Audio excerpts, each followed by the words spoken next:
무더위에 고생 많으십니다. 제185차 최고위원회 시작하겠습니다.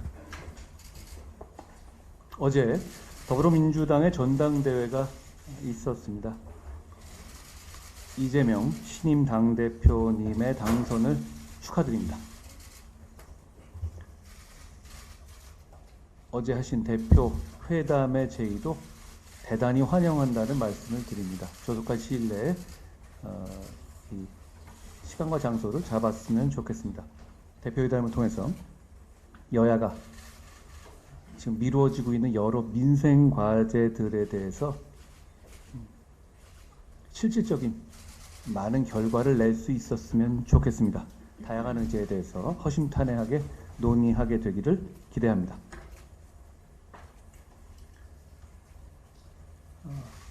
저희는 격차 해소 특별위원회 신설을 준비하고 있습니다. 우리 당은 지금까지 자유민주주의 정당으로서 파이 키우기를 많이 강조해 왔죠. 파이 키우기와 함께 격차 해소 정책에 중점을 두겠다는 말씀을 드립니다. 격차 해소 특별위원회를 설치해서 운영하는 것을 준비 중이고요. 오늘은 그 취지에 대해서만 간단히 말씀드립니다. 우리는 자유민주주의 정당입니다. 경쟁을 장려하고 그 경쟁 속에서 공동체 전체의 파이를 키워야 하죠. 우리 정부는 그걸 위한 정책을 펴왔고 앞으로도 더욱 정교하게 그런 정책을 추진해야 합니다. 파이가 커져야 많은 것을 나눌 수 있기 때문입니다. 반도체, AI 등 미래에 대한 집중 투자가 그 일환일 겁니다. 한국 사회는 60년대 이후에 매우 빠른 경제 성장을 이뤄왔고 국민의 삶의 수준 역시 크게 발전해 왔습니다.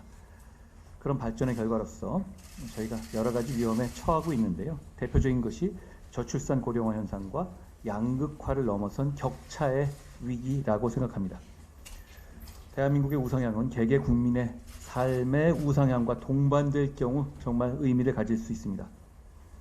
파이를 키우는 지속 가능한 성장뿐 아니라 어려운 현실 속에 있는 사람들에 대한 지원, 구조적인 이유로 생긴 다양한 격차를 줄이는 노력 역시 똑같은 비중으로 중시해야 합니다. 저희는 그러겠습니다. 우리 정부가 그동안 많은 노력을 실제로 이 격차 해소를 위해서도 기울여 왔습니다. 그런데도 좀 부족하다는 지적들이 있는데요. 그런 지적의 실상은 일부는 맞고 또 일부는 우리 정부가 추진해온 다양한 정책들에 대해서 제대로 알리지 못한 면에 기인한 것도 있다고 생각합니다. 예를 들어서 저소득층의 생계급여만 하더라도 우리 정부는 올해 무려 21만 3천 원을 대폭 인상했습니다.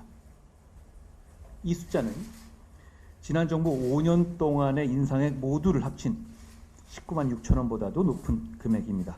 또한 생계급여의 가구 수도 5만 가구나 추가했습니다. 그리고 얼마 전에 발표한 취약 계층에 대한 저희가 발표한 전기료 면제 정책 등도 격차 해소 정책의 일환입니다. 저희가 새로 출발하는 우리 당은 총선 때부터 내걸었던 격차 해소를 정책의 중요 목표로 삼겠습니다. 그리고 그것을 체계적으로 실천할 컨트롤 타워로서 가칭 격차 해소 특별위원회를 신설할 예정입니다.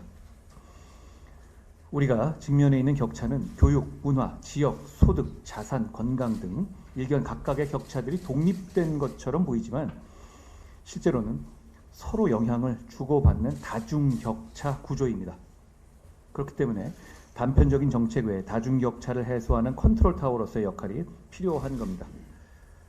우리는 집권 여당이고 행정과 결합된 실천력이 있습니다. 격차해소 특별위원회가 민심을 모으고 컨트롤 타워 역할을 할 수 있도록 충실히 준비하겠습니다. 선거를 목전에 두고 있지 않다는 점은 저희가 이런 충실한 준비와 실천할 수 있는 기회가 있다는 뜻이기도 합니다. 파이를 키우는 정책, 그리고 격차를 해소하는 정책을 똑같이 중시하고 실천하겠습니다. 격차를 해소하는 정책은 일률적인 현금 살포와 다른 것이라는 말씀도 드립니다. 지속 가능하고 균형 있는 정책으로 국민의 삶이 더 나아지도록 노력하겠다는 말씀을 드립니다. 난임 지원 강화에 대해서 한 말씀 드립니다.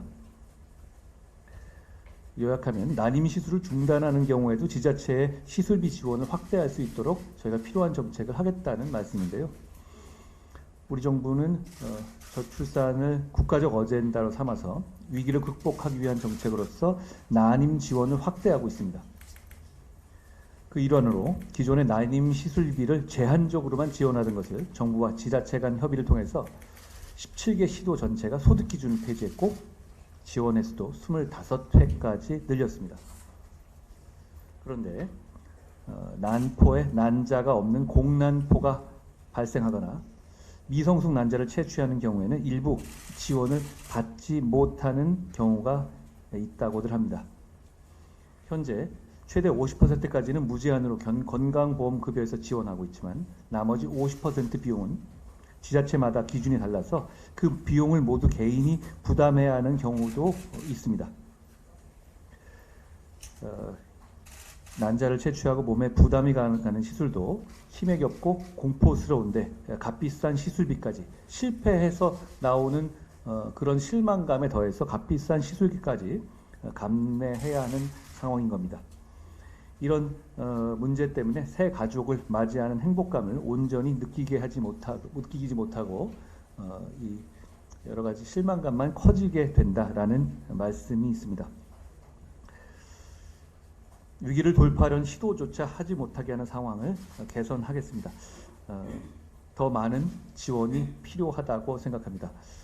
특히 비자발적인 난임 시술 중단 사유가 발생한 경우에는 관련 비용을 정부에서 비용을 지원할 수 있게 해야 합니다.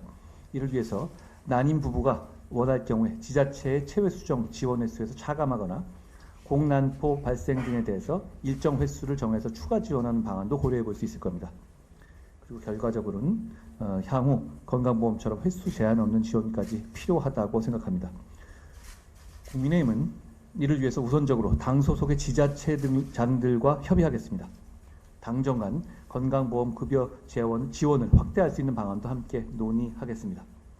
이걸 단 한 번에 해결할 수는 없을지 모르지만 국가적 과제를 해결하기 위해서 중앙정부에서 그리고 우리 국민의힘에서 관심을 가지고 해결해 나가야겠다는 말씀을 드립니다. 코로나19 바이러스가 확산하고 있습니다. 물론 초기와 달리 변이를 거치면서 치명률이 많이 약해졌다고들 합니다. 그렇지만 환자 전염력은 높아졌기 때문에 일상생활에서 국민들께서 불안을 느끼지 않도록 저희가 질병관리청에서 지난주에 26만 명의 치료제를 추가 확보했다라는 발표도 했습니다. 저희가 정부와 함께 잘 대처하도록 최선을 다하겠습니다. 제 말씀은 오늘 여기까지 하겠습니다.